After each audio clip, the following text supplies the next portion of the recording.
Tu es en train de maigrir pour rien. Disons les choses telles qu'elles sont. Tu vas maigrir pour rien quand tu n'as pas de foi. Amen. Oh, gloire soit rendue au Dieu, à notre Dieu. Donc, Dieu ne cherche pas, ce que je voulais dire, qu'il ne cherche pas ta fidélité à l'église. Je m'excuse beaucoup pour ceux qui sont choqués. Ce sont des bons exercices. Venir à l'église, être fidèle à l'église, c'est bien. Mais Dieu n'est pas dans la recherche de la fidélité à l'église. Comprenez-moi très bien ce que je veux dire. Hein? Dieu ne cherche pas ceux qui sont fidèles. Tous les cultes, tu es là présent. Non, ce n'est pas ce qu'il cherche. Il ne cherche pas combien d'argent tu donnes à l'église. À chaque besoin, non, oh pasteur, moi je donne. Non, c'est bien, mais ce n'est pas ce qu'il cherche. Amen. Dieu cherche la foi. En fait, quand on a la foi en Dieu, venir à l'église, donner les offrandes, tous les exercices de l'église, de la vie de l'église, ne sont que conséquences de la foi que nous avons en Dieu. C'est parce que je crois en Dieu que je comprends que pour nourrir ma foi, je dois être à l'église. C'est parce que je crois en Dieu que je dois donner parce qu'il est écrit que je dois donner. Ce sont des conséquences de la foi. Mais ça ne peut pas venir avant la foi. Vous comprenez? Donc Dieu n'est pas derrière ta fidélité à l'église. Dieu n'est pas derrière combien tu souris aux gens quand tu viens à l'église. Non, Dieu cherche ta foi. Est-ce que tu crois en Dieu? Est-ce que tu crois en Dieu? C'est ça qui est plus important, mes frères. La Bible nous dit dans 2 Chroniques, le chapitre 16, le verset 9, « Car l'Éternel est sur son trône, il jette les regards sur la terre, n'est-ce pas? L'Éternel jette les regards, il étend ses regards sur la terre pour soutenir ceux dont le cœur est attaché à lui. » Comprenez? Imaginez un peu la scène. Dieu, le grand Dieu, assis sur son trône. Il regarde la terre. Ce qu'il cherche, c'est quoi? Les gens qui donnent les offrandes? Les gens qui sont à l'église? Ils cherchent quoi? Hein? Ils cherchent des gens qui ont le cœur attaché à lui. Et avoir un cœur attaché à Dieu, ça veut dire quoi? Ça veut dire que c'est lui qui croit en Dieu. Qu'ils comprennent, qu'ils ne comprennent pas. Mon cœur est toujours attaché à toi. Ça marche pas. Mon cœur est attaché à toi. C'est la foi, mes frères. Dieu cherche les gens qui ont la foi pour qu'ils le soutiennent. Vous êtes avec moi? Regardez aussi ce texte que j'aime beaucoup. Hébreux 11, verset 3. Waouh, ça c'est un merveilleux texte. Il dit, c'est par la foi que nous reconnaissons. C'est par la foi que nous reconnaissons que le monde a été formé par la parole de Dieu, n'est-ce pas? En sorte que ce qu'on voit n'a pas été fait des choses visibles. Donc ça a été fait des choses invisibles.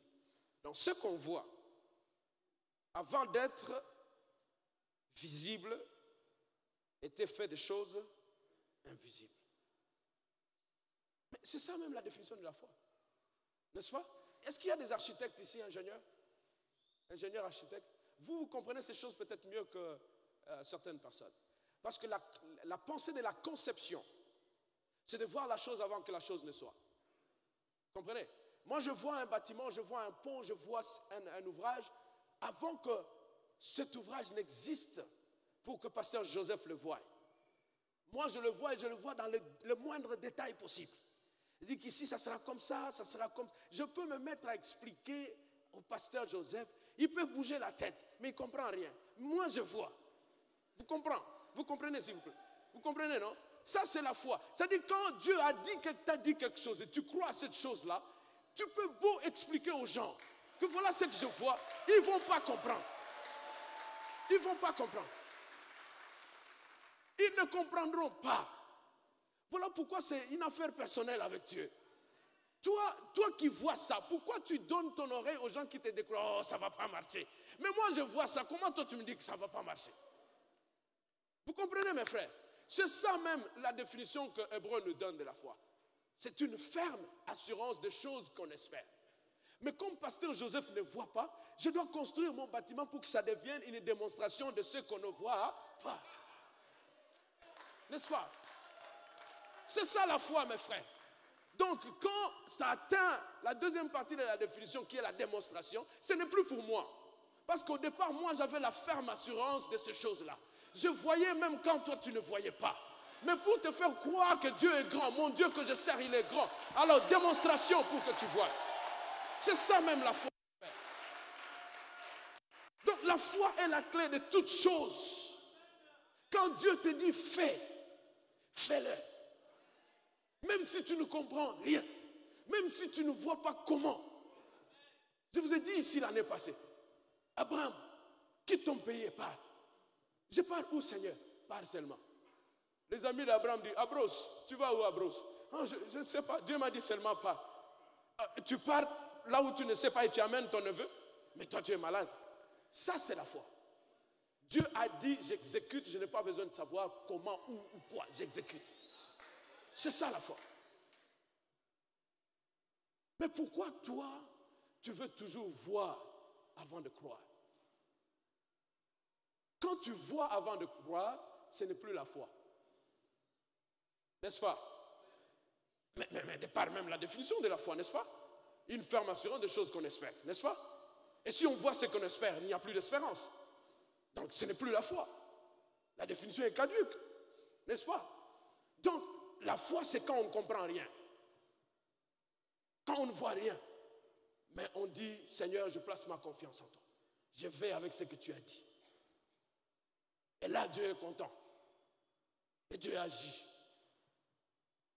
Dieu agit. Une confiance totale et sincère. C'est ce que Dieu cherche en nous. Vous êtes avec moi, mes frères?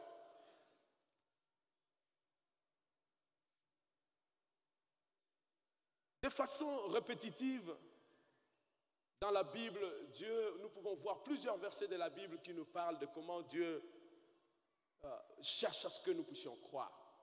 Parce qu'il sait que quand nous croyons, nous atteindrons un niveau que le monde n'a jamais connu. Un niveau quand on nous regarde, on dit, leur Dieu est grand.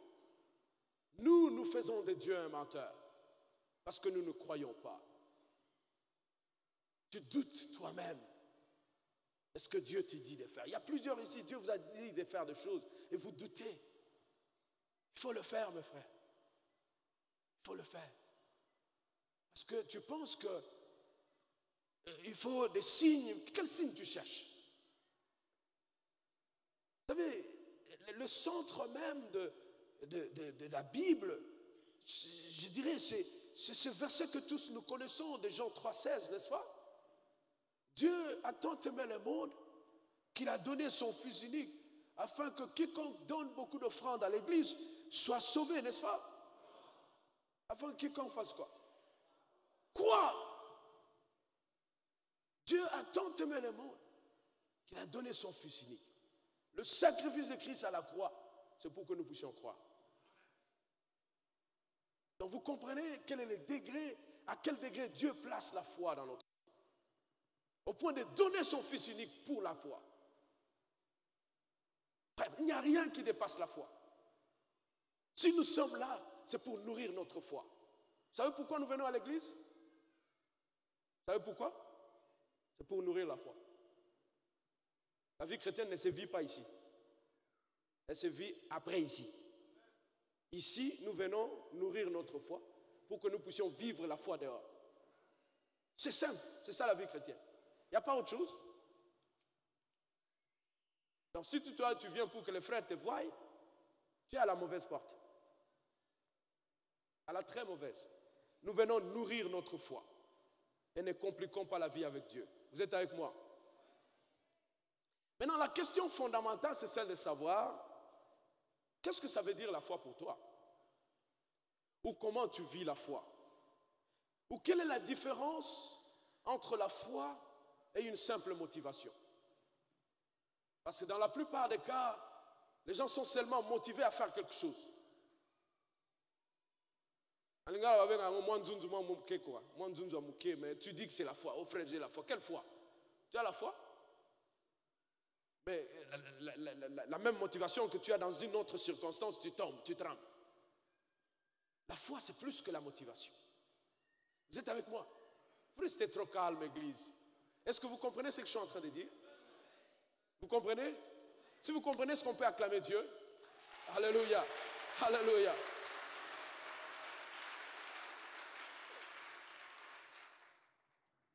Donc, je disais qu'il est important que nous puissions comprendre qu'est-ce que la foi.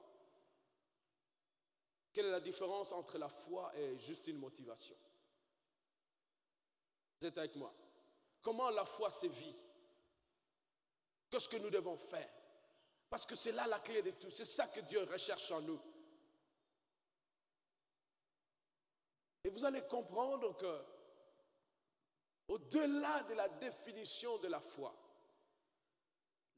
devient toute une vie. Vous êtes avec moi? La foi est toute une vie. En d'autres termes, je l'explique. La foi est un choix.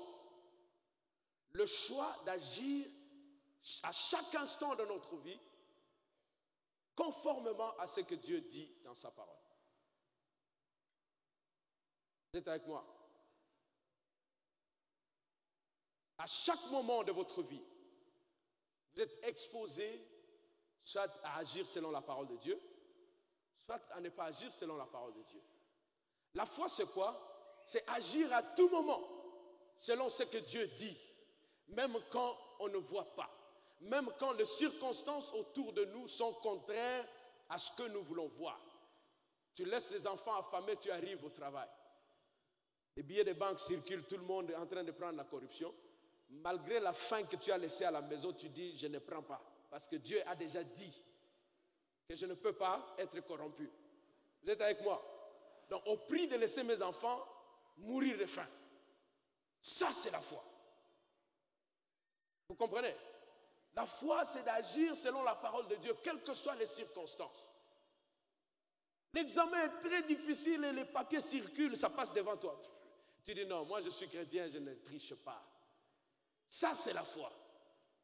Et tu acceptes même d'échouer parce que tu obéis à Dieu. Ça, c'est la foi. Amen. Ça, c'est ce que Dieu dit à Josué, n'est-ce pas? Qu'est-ce que Dieu dit à Josué? Qu'est-ce que de la loi? Ne s'éloigne point de ta bouche. Médite-le jour et nuit. Pourquoi? Pour agir fidèlement selon ce qui est écrit. La suite, c'est alors. Ça introduit quoi? Une conséquence. Donc, parce que tu agis fidèlement selon ce qui y est écrit, Dieu te justifie. La grâce de Dieu vient compléter la différence d'où tu es jusqu'au point de ta gloire. C'est alors que tu auras du succès dans tes entreprises. C'est alors que tu réussiras. Vous êtes avec moi, mes frères? Donc, il n'y a pas de miracle là-bas. Non, c'est agir selon ce que Dieu nous demande de faire. La foi, c'est ça. C'est le choix que nous faisons chaque jour. Pour ceux qui écrivent, ça c'est mon premier verset. Donc, la foi, c'est un choix que nous faisons chaque jour d'obéir à Dieu. À chaque instant, d'agir selon la parole de Dieu. Selon la parole de Dieu. La question ou le problème, peut-être qu'il faut agir fidèlement selon ce qui est écrit. N'est-ce pas? Est-ce que tu connais ce qui est écrit? C'est peut-être ça ton problème. Ta foi n'est pas nourrie. La foi vient de ce que l'on... Et ce que l'on entend vient de... Oui. Comment tu nourris ta foi? Tu ne sais pas ce que Dieu a écrit. Il faut la nourrir. Et quand tu nourris ta foi, tu agis fidèlement selon ce qui est écrit. C'est alors que tu auras du succès dans tes entreprises. C'est alors que tu réussiras. Amen, amen. La deuxième chose, la foi, c'est aussi un choix de qui nous laissons autour de nous. Est-ce quelqu'un qui nourrit ma foi ou quelqu'un qui m'enfonce dans le péché? Tu trouves plaisir à rester avec des gens qui ne nourrissent pas ta foi. Mais si toi tu es... Je ne dis pas qu'il faut être éloigné des païens. Non, non. Je dis que quand tu es avec les païens, la seule mission que tu as, c'est de bombarder la parole de Dieu. C'est la seule mission. Il n'y a pas de oh non, de complaisance dans ce qu'il fait jamais. Je te bombarde la parole de Dieu. Un point, un trait. C'est toi qui viens vers moi, moi je n'irai pas vers toi. C'est simple. Mais je ne peux pas être là quand tu te moques des gens, moi aussi je me moque des gens. Quand tu fais ceci, moi, non, mon frère. Vous savez qu'il y a des gens qui sont spécialistes à amener les gens dans le péché. Hein? Vous savez comment ils commencent? Je crois que les sœurs vont comprendre ça mieux. Il dit, ce n'est pas dans le mauvais sens. Hein? Mais quand tu commences déjà ta phrase, ça veut dire que tu sais au départ que c'est déjà mauvais. Ok, mais tu n'ajoutes même plus rien. Parce qu'au départ, tu sais que c'est déjà mauvais. Ce n'est pas dans le mauvais sens, mais dans des circonstances comme ça, là, même si on est à l'église, tu donnes seulement une parole, hein, après elle ne viendra plus. Ça, c'est des spécialistes à amener les gens dans le péché. Quelqu'un comme ça, il faut le reprendre directement. Il ne faut pas dire non, la personne va être blessée, non, non. Vous connaissez Paul? Paul, il était comme ça. Hein? Vous connaissez Paul, non? Non, mes frères, arrêtons de, comment on dit, cajoler les gens comme ça avec les péchés. Non, non, non, il faut reprendre les gens. Tu es avec moi, moi je marche comme ça. Tu veux être avec moi, nous marchons comme ça. Si tu m'amènes comme ça, goodbye. Comprenez, hein? Je veux m'entourer des gens qui nourrissent ma foi. Et moi aussi, je nourris leur foi. Et nous avançons ensemble. Si tu ne connais pas les choses de la foi, je t'enseigne les choses de la foi. Et tu viens vers moi, nous marchons ensemble. Je ne veux pas. Vous savez ce que le psaume 1 dit? Vous savez, non? Heureux l'homme, selon le conseil des méchants, qui ne s'arrête pas et qui ne s'assied pas en compagnie des moqueurs, mais qui trouve ça dans la loi de l'Éternel, n'est-ce pas? Il est comme un arbre qui est planté près d'un courant d'eau, hein, qui donne son fruit en sa saison et dont le feuillage ne flétrit point. Et ce qui vient après, c'est ça que j'aime. Tout ce qu'il fait, lui réussit. Ça, c'est Dieu. Pourquoi tu vas t'arrêter en compagnie des moqueurs? Non. Heureux l'homme qui trouve son plaisir dans la loi de l'Éternel, qui ne s'arrête pas avec les pécheurs, qui ne s'assied pas avec des moqueurs, mais qui trouve son plaisir dans la loi de Dieu. On le compare à un arbre qui est planté près d'un courant d'eau pour qu'il soit nourri à tout moment par l'eau. Et il donne son fruit en sa saison. Les feuilles, ils vont attendre que tes feuillages flétrissent. Mais parce que tu es près de Dieu, ils attendront longtemps. Tes feuillages ne vont pas flétrir. Parce que tout ce que tu feras, te réussira. Tout ce qu'il fait réussit. Ça, c'est notre Dieu. La foi, mes frères. Dernier point. Vous savez, la vie de la foi, la vie avec Dieu peut être longue. C'est là où la persévérance vient en action. Les choristes me disent, pasteur, il faut finir. Donc je vais finir dans 2 minutes, permettez. Donc, ça peut être long, ça peut être dur. Dieu est souverain. J'ai fini, ne soyez pas distraits, j'ai fini. Dieu est souverain. Il permet à d'autres d'avoir maintenant. Mais il permet à certains d'attendre. N'est-ce pas? Tu attends.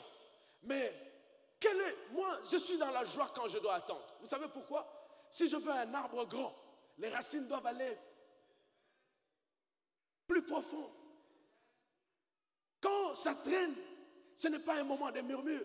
C'est un moment de dire à Dieu, merci Seigneur, parce que ce qui vient est plus grand que ce qu'eux ils ont réussi. Ce qu'ils ont reçu est plus petit. Moi, j'attends la grande chose. Voilà pourquoi tu veux que tu m'enseignes encore pour comprendre bien manager ce que tu vas me donner. J'attends Seigneur, merci. Et comment il faut attendre? Vous savez, oui, la douleur dans le physique, la faim, les choses que nous pouvons voir, ça nous décourage. Et je donne toujours un exemple. On appelle ça les treadmills. C'est comme un tapis roulant que je cours dans la maison pour ne pas être dehors. Et quand je commence à avoir mal à mes pieds, tout ce que je fais, je mets la musique. Je mets la musique, je commence à glorifier Dieu. Et quand je glorifie Dieu, j'oublie la souffrance de mes pieds. Et avant que je ne le sache, j'ai déjà fait 3 kilomètres. De la même façon, mes frères et sœurs, quand c'est Dieu, parlons à Dieu. Parlons à Dieu, on oublie la souffrance. Parlons à notre Dieu, on oublie la souffrance physique. Et plus nous prions, plus Dieu nous donne un niveau supérieur qui est au-dessus de nos doutes. au-dessus de la tristesse, au-dessus de la peur plutôt, au-dessus des sentiments humains qui peuvent nous enfoncer. Et Dieu nous donne cette foi de croire que malgré la souffrance physique, nous sommes encore vainqueurs par celui qui nous a aimés. Bien-aimés dans le Seigneur, laissez-moi conclure pour vous dire que la foi est la clé de toutes choses. La foi, c'est la clé de toutes choses. Plus tu fais ce que la parole de Dieu dit, plus tu nourris ta foi, plus tu fais des expériences avec Dieu, plus d'expériences tu fais, Dieu se manifeste, il est magnifié en toi, il devient grand en toi et tu fais des choses qu'aucun homme ne peut faire. On dira c'est un homme de foi, on dira c'est une femme de foi. C'est faire la volonté du Seigneur. Que mon Seigneur vous bénisse.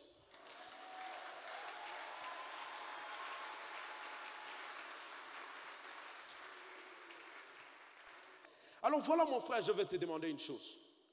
Peut-être que pour toi, les difficultés de la vie, tu n'arrives pas. Et c'est difficile pour toi quand tu es dans des situations où tu n'arrives pas à atteindre le point de ta gloire. C'est dur pour toi. J'aimerais prier avec toi pour que Dieu te fortifie, que tu aies cette persévérance. Si tu es là, j'aimerais que tu t'élèves où tu es. Peut-être que tu n'as jamais compris que la foi, c'est juste c'est toute une vie, c'est faire la volonté du Seigneur. Tu tombes toujours, tu veux faire la volonté du Seigneur, mais la chair, toujours par le bas. J'aimerais que tu t'élèves. C'est une question de vie ou de mort, mon frère. Si tu n'as pas de foi, tu ne feras rien dans la vie. C'est une question de vie ou de mort. Si tu as foi, tu feras des choses et les hommes autour de toi diront, le Dieu qu'il sert est un Dieu grand. J'aimerais que tu t'élèves où tu es, je vais prier avec toi, afin que Dieu te fortifie, que tu sois fort. Quand il y a la peur, tu transcendes la peur. Quand il y a le doute, que tu transcendes le doute. Quand il y a la tristesse, que tu transcendes la tristesse. Quand tu vois passer des choses devant toi, tu dis, oh Seigneur, donne-moi la force. Que tu aies effectivement cette force pour tenir devant les corruptions, tenir devant les péchés que le monde fait. Alléluia, gloire à toi Seigneur. Gloire à toi Seigneur. La foi. Au lieu de demander, donne-moi la foi, j'aimerais que tu dises, Seigneur, donne ta volonté à tout moment. Pendant que tu vas prier, tu te demandes la force de faire la volonté de Dieu. Et non dire vaguement, Seigneur, augmente-moi la foi. Parce que ce que tu dis ne veut rien dire. Ce que tu veux dire, Seigneur, donne-moi d'obéir à tout instant. Donne-moi d'obéir. Donne-moi d'obéir. À cause de la distanciation, vous allez rester là où vous êtes. Je vais prier pour vous là où vous êtes. Alléluia. Est-ce qu'on peut me donner ce chant qui dit, il prend tout, Seigneur. Oh, là où tu es, j'aimerais que tu commences déjà. Élève ta voix là où tu es. Donne tout à Dieu. Seigneur, je m'abandonne à toi. Je laisse ma vie à toi. Prends tout, Seigneur. Que soient les circonstances et les difficultés viendront dans ma vie. Je m'abandonne à toi. Je choisis de faire ta volonté. Et prends soin de moi, Seigneur. Prends soin de moi, mon Dieu. Oh, j'abandonne toute ma vie à toi. À des moments, ça peut être dur, éternel. Alléluia.